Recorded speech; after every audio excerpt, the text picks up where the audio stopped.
Hello, and welcome to the Flagler Palm Coast High School Technical Theater class. And our first video lesson here is on the Lycian M2 follow spots, the follow spots that we have at the Flagler Auditorium. As you can see, they are very large instruments.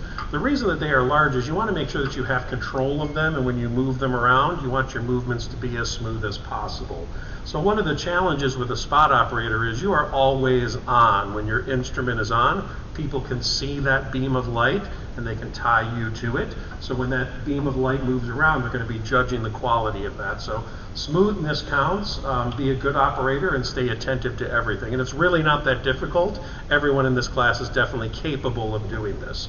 So these follow spots are manufactured by a company called Lycian, L-Y-C-I-A-N, and they are the M2 follow spots. They're older instruments. They've been around for a while, but they show up on a lot of technical riders for professional shows, and they definitely suit the professional needs that we have here at the Flagler Auditorium. One thing you want to make certain with your follow spots is they must be bright enough that they can cut through the stage lighting. So that if you're highlighting someone as they begin to sing a song, or there's a stand-up comedian or something like that, you want to make sure that you can make that as bright as possible and highlight those performers or a single performer. That is the purpose of the follow spot. So the first thing we want to learn how to do is to turn it on. And there are two buttons here on the bottom center of the instrument. There's a yellow one and there's a red one. Hit the red one, and you'll hear a little kind of humming noise. That's the fan back here. The lamp is a 1200 watt lamp, so it's very hot, but very bright, and it does have its own fan to help to keep it cool. Once the instrument is on, we are going to leave it on. We're never going to turn it off in the middle of the show until the stage manager or the electrician, whoever is calling the follow spot cues, would tell you to do that. So we have controls here that will allow us to fade out or make it look like the instrument is turned off. We don't want to physically turn it off. All right, so here's the control panel right here. So we're going to start from the back end of the instrument right here. This little stick with the black ball on it, this is the iris. It changes the size of the beam of light. So when you grab this handle and you move it up and down, that's what it's going to do. It's going to change the size of the beam of light.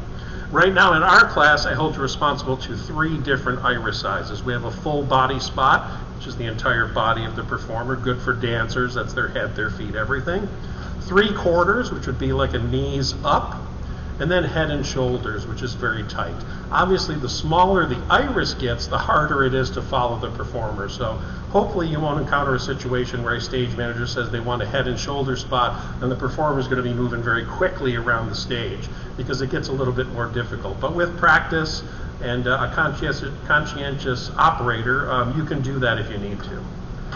Next, we've got 2 black rings that are very close to each other. These are the shutters. We have the horizontal shutters, and with these you just push them up to engage them and put them down to open them back up again. Again, they're very close to each other. The horizontal shutters, this is very good for what we would call a blackout. So if the stage manager says we want to black out on a 3 count, the call would go like this: warning, stand by, 3, 2, 1, and on 1 you're going to try to snap it shut as quickly as you can.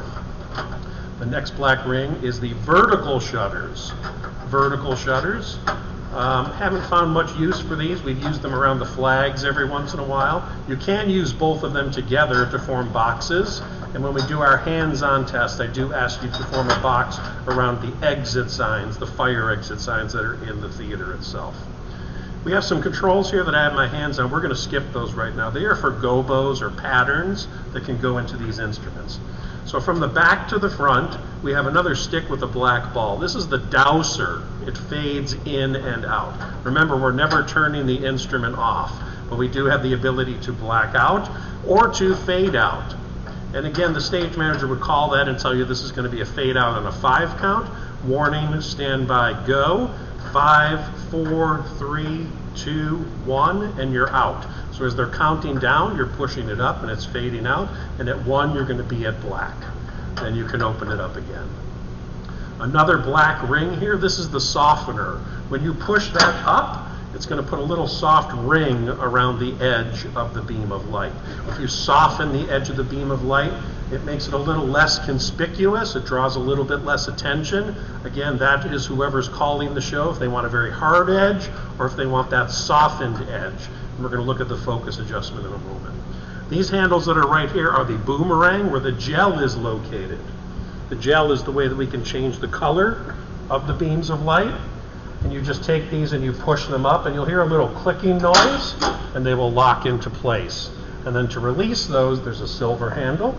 You push down on that, and that will release it. You can only bring up one at a time, but the entire gel boomerang will come out, and you can change the gels and put them in whatever order you would like. All the way down near the front here, we have a very large handle here. This is the focus adjustment. When you put your hand on it, like a bicycle grip here, you turn it towards you, a quarter turn.